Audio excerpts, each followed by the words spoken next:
Mi amo,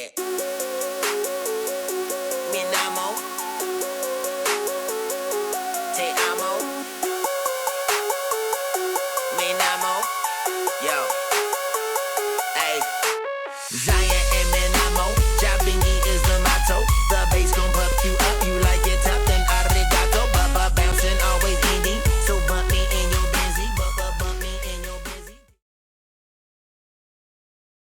Hey guys, how's it going? And welcome to my channel, just one more Linux. Today we're going to be doing Cisco Packet Tracer Lab. I forgot the number, hold on. But it is Dynamic NAT. And it's going to be, let's see, 6.5.6. This chapter accompanies, this lab accompanies part 6.5 of chapter 6 in the Cisco NetCAD course, Enterprise Networking Security and Automation. Okay? It's not super relevant that you read that chapter, but I would recommend going back and doing the initial lab, which is Static NAT. This is Dynamic NAT, and there will also be one more in this series called PAT, which is about configuring PAT or PAT. Hold on, let me switch here so you guys can see what I'm talking about. This is the lab we're going to be doing today, 6.5.6 Dynamic NAT, and then there's also PAT, and before this we did Static NAT. Because of how these are structured, there's specific chapters that accompany these packet tracer labs, so I'll be going through this text a little bit before we do the lab. So let's start out with that first. Well, actually, first we can take a peek at the lab. Here it is, very similar to the previous one, except they don't include the commands, which I find to be kind of rude, considering some of this is pretty new, right? Especially, even though I've done this a few times, most people doing this are doing it the first time and just learning it. So it's not like a challenge, right? This is a lab that they created to accompany a chapter. You would think they would include it, but that's okay. I got it written down, and I'm going to tell you, so don't worry about it. So this is a lab, very simple, very basic. It's actually, I think, even quicker than the last one, and I just noticed. Probably should reset that. If you look down at the bottom, I got my completion rate at 100%. Probably reset that before I walk you guys through it. All right. I'm gonna stay as a guest. There we go. Completion is 0. Throw the time a bit. All right. So let's start reading first at Dynamic NAT scenario. Okay. So in this topic, you will learn how to configure and verify Dynamic NAT. It includes a packet tracer activity, which is what we just looked at, to test your skills and knowledge. Although Static NAT provides a permanent mapping between an inside local address and an inside global address, Dynamic NAT automatically maps inside local addresses to inside global addresses. These inside global addresses are typically public IPv4 addresses. Dynamic NAT, like Static NAT, requires the configuration of the inside and outside interfaces participating in NAT with the IPNAT inside and IPNAT outside interface configuration commands. However, where Static NAT creates a permanent mapping to a single address, Dynamic NAT uses a pool of addresses. And that's going to be the big difference between static and dynamic NAT. Just like static and dynamic addressing, static and dynamic NAT. All right. The example topology shown in the figure has an inside network using addresses from RFC 1918 private address space. Attached to the router are 2 LANs, 192.168.10.0 and 192.168.11.0, both /24. Router R2, the border router, is configured for dynamic NAT using a pool of public addresses. These addresses range from 209.165.200.226 all the way up to that address at 240. Okay? So here's our little thing. I forgot what to call it. Picture. I don't know. What do you call it? Example. The pool of public IPv4 addresses is available to any device on the inside network on a first-come, first-served basis. With Dynamic NAT, a single inside address is translated to a single outside address. With this type of translation, there must be enough addresses in the pool to accommodate all the inside devices needing concurrent access to the outside network. If all addresses in the pool are in use, a device must wait for an available address before it can access the outside network. Note: translating between public and private addresses is by far the most common use of NAT. However, NAT translations can occur between a pair of IPv4 addresses. So configuring Dynamic NAT. The figure shows an example topology where the NAT configuration allows translation for all hosts on the 192.168.0.0 network. This includes 10.0 through 11.0 LANs when the hosts generate traffic that enters the interface serial 010 and exits serial 011. The hosts inside local addresses are translated to an available pool address in the range of 209.165.200.226 all the way up to that address of 240. Okay. Again, because of all the addressing and ports and all that, sounds much more complicated than it is. Once we get into this lab, you're going to see it in action, and it's much more easier to grasp. All right, let's go through the steps here, and then we'll probably just get into it. Okay, we'll look at these commands too. All right, so in step 1, you're going to define the pool of addresses that will be used for translation using the IP NAT pool command. This pool of addresses is typically a group of public addresses. The addresses are defined by indicating the starting IPv4 address and the ending address of the pool. The netmask or prefix length keyword indicate which address bits belong to the network and which bits belong to the host for that range of addresses. In this scenario, define a pool of public addresses under the pool name NATPool1. Right? So that's going to be the command for that. You're going to say IP NAT pool or IP NAT pool. Then you're going to put your name. Then you're going to put the range and the subnet mask. Okay? There's a net mask and then the subnet mask. Step 2. Configure a standard ACL to identify only those addresses that are to be translated. An ACL that is too permissive can lead to unpredictable results. Remember, there's an implicit deny all statement at the end of each ACL. In the scenario, define which addresses are eligible to be translated.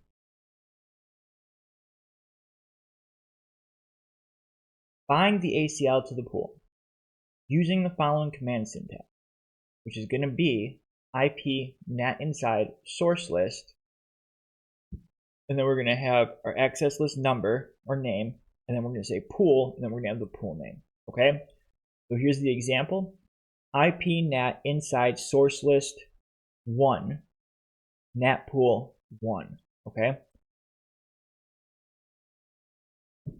In step 4, identify which interfaces are inside in relation to NAT. This will be any interface that connects to the inside network. In the scenario, identify interface serial 010 as the NAT interface. Okay, and then we're going to do the outside. Right? And it's the same thing, just outside. Okay? So, you can also have some more show commands to look over here. I think we reviewed show IP NAT statistics in the last one, but that shows statistics related to NAT. You can use show run and config pipe include NAT to look and see if NAT has been configured on the router. Okay. We can also, well, we actually might talk about this one's relevant. Hold on. Talk about this first. The output of show IP NAT translations. That one will show our NAT translations. Then we can add what's called the verbose keyword display additional information about each translation, including how long ago the entry was created and used. Okay, so they have this all crumpled up here. I don't know why, but you can, in a real scenario, in an actual window, you could widen it and read it more easy. By default, translation entries time out after 24 hours, unless the timers have been reconfigured with the IP NAT translation timeout. To clear dynamic entries before the timeout has expired, use clear IP NAT translation. All right. So to do that, we're going to use clear IP NAT translation, or we can also say show IP NAT translation. It's useful to clear the dynamic entries when testing the NAT configuration. Clear IP NAT translation commands can be used with keywords and variables to control which entries are cleared, as shown in the table. Specific entries can be cleared to avoid disrupting active sessions. Use clear IP NAT translation with a wildcard privileged exec command to clear all translations from the table. All right. There we go. We've reviewed those, and we're just going to get into the lab here. We're going to ignore this part because we're going to analyze dynamic NAT as we do the lab. All right? So let's get into our lab here. This one does not provide us any scenario or background or anything at all. So we're going to get into it right here with part 1, configure dynamic NAT. So in step 1, configure traffic that will be permitted. On R2, configure one statement for ACL1 to permit any address belonging to 172.16.00/16 network. All right. Now, to be honest, I actually just did ACL stuff, and I completely forgot all of it. But I do remember that to do that, you're basically going to enter the command in the other address. I forget exactly. What is it called, man? I forget. I should know this, right? Because I'm doing a tutorial. It's basically, though, a reverse subnet mask. So where in a subnet mask, we would use 255 to indicate that 172 and 16 are going to be the same. And we're going to say 00.255.255. Okay? So let's get into R2. We're going to say enable, enter global config. Then we're going to say CommT, enter, sorry. Now we're going to enter global config with CommT. Okay. Then we're going to say access list 1, and say permit. We're going to say 172.16.0.0. And since we want it to be any address that belongs to 172.16.0.0 network, we're going to say 0.0.255.255. Okay, we're going to check our address, make sure it's right before we hit enter. Then hit enter. All right. Now you'll know you typed it wrong because you won't see your completion rate go up. Okay. If you typed it wrong, your completion rate will still be at 0. It should go up to 20%. But now we're going to move on to step 2. All right. Configure a pool of addresses for NAT.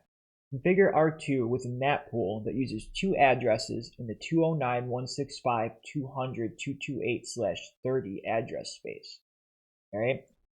Notice in the topology, there are 3 network addresses that could be translated based on the ACL created. What will happen if more than 2 devices attempt to access the internet? Okay, so we know that there's not a lot of usable addresses in that space, right? /30 has 4 addresses. 2 of them are usable. Okay, let's create our pool first. We're going to say IP NAT pool. And we're going to just call it NAT pool. You can call it whatever you want. I'm going to call mine NAT pool. And we're going to say 209.165.200.229. All right. And then it's going to be through 209.165.200.230. Right. So make sure we type that right. I did not. Look at that. I forgot a dot. Okay, and alright, so it should be 209.165.200.229 through 230. Alright, double check, make sure you typed it right. And then you're going to say net mask, which means basically subnet mask, and that's going to be 255, 255, 255, it's going to be 252 because it's a /30, okay? You're going to hit enter after that, right? Again, you'll know if you typed it wrong. You should check before you hit enter, but you'll know you typed it wrong if the completion rate doesn't go up. Should be at 45% at this point. So now that we've done that, we're going to associate ACL1 with the NAT pool. All right? Enter the command that associates ACL1 with the NAT pool that you just created. All right?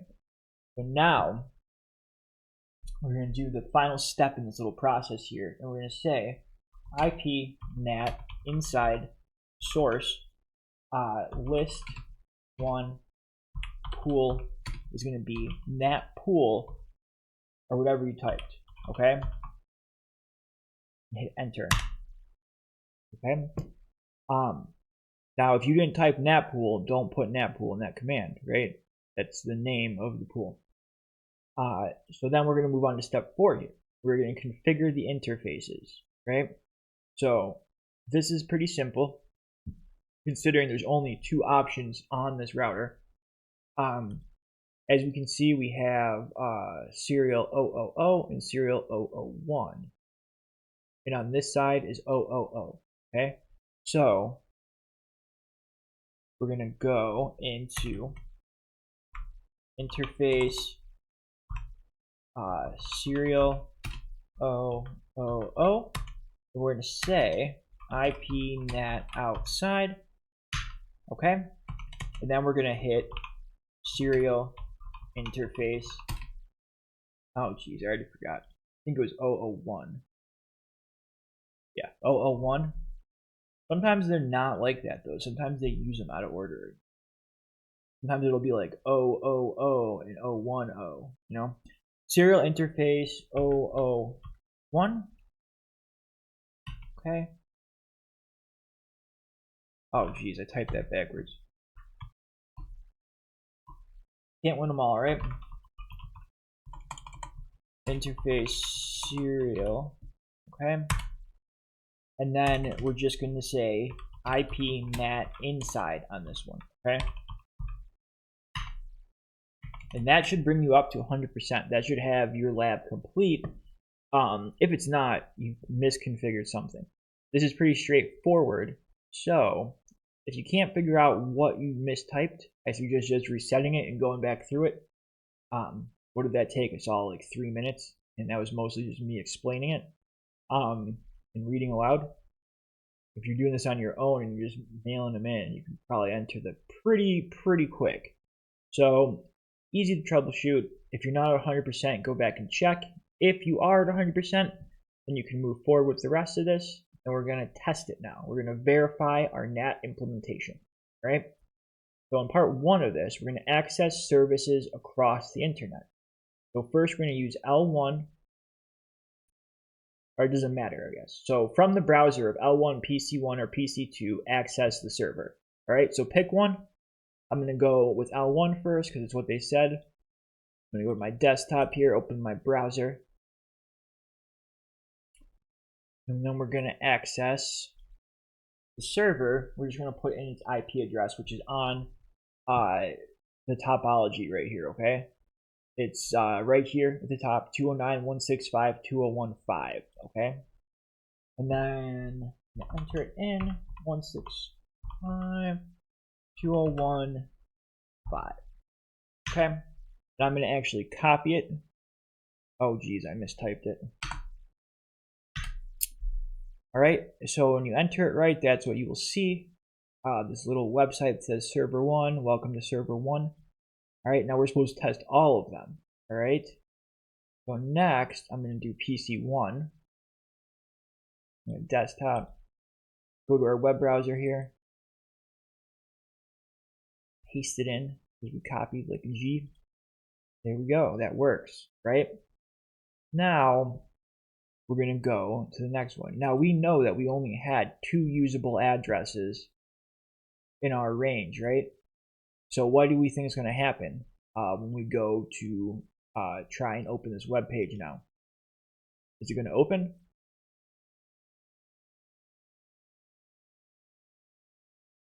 We can see that it doesn't, okay? And it should say some sort of error message. Yeah, request timeout, right? So what can we do here? Let's see what our packet says, right? So let's go into simulation mode. Now the lab doesn't require us to do this. If you want to clock out, clock out. But if you want to figure out why, well, I mean, we know why, but if you want to see it in the packet, let's continue, okay? So we opened up simulation mode. Let's hit go. Our packet appears right there. We're going to hit next. We're going to follow that all the way up to R2, where we're going to get a big fat X, all right? So let's open that up and see what it says, all right? Now it's going to be pretty much par for the course up to, I believe right here, on layer 3 on the out layers. So serial 001 receives the frame. The device de-encapsulates the payload from the HDLC frame and sends it to the upper layer. The device looks up the destination IP in the CEF table. The CEF table does not have an entry. The device looks up the destination IP address in the routing table. All right, so right here is where we run into the issue. The routing table finds a routing entry for the address. Destination routing entry is connected, static route. The device sets destination as the next hop. The device decrements the TTL in the packet. Packet is going from the inside to an outside network. The device looks up its NAT table for necessary translations. And here on step 5, the device cannot allocate an available IP address for translation. It drops the packet. There we go. Because our range was only 2 addresses, our third one cannot access it. We don't have an available address, so it just drops the packet. All right. We have one more step here, view NAT translations. We're going to go back to real time, and we can go to R2, and we can check out the translations we've had, okay? So let's push end and get back to privileged exec, and we'll say show IP NAT translations, okay? We can pull that out here. What was the other command it taught us in the reading? I think it said verbose. We'll say show IP NAT translations verbose. Am I right about that? What was it, man? It was, wasn't it? Let's see here. Open this back up. Sometimes they just don't work. Yeah, it was show IP NAT translation verbose. Did I misspell verbose?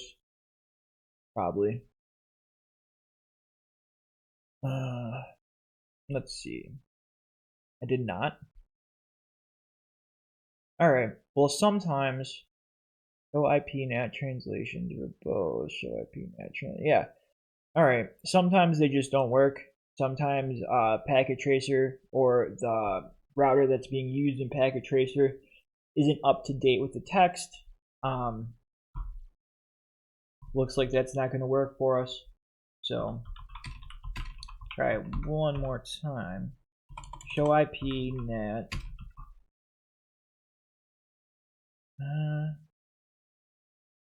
We can do statistics. Let's do translation statistics. Maybe that's the same thing.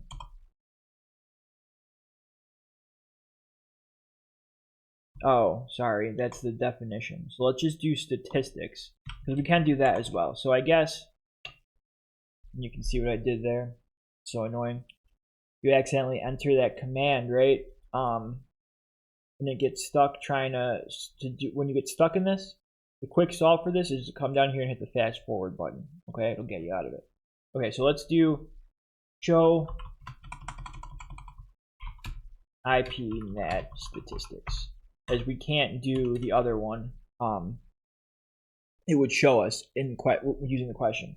So maybe most of you are aware of this, but some probably aren't. So I'll tell you, just in case somebody doesn't know out there.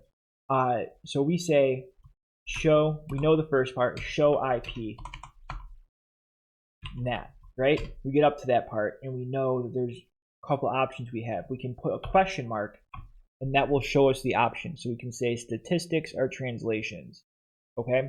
Now if we type in translations and we hit question mark again, we can see that there's nothing there. Okay.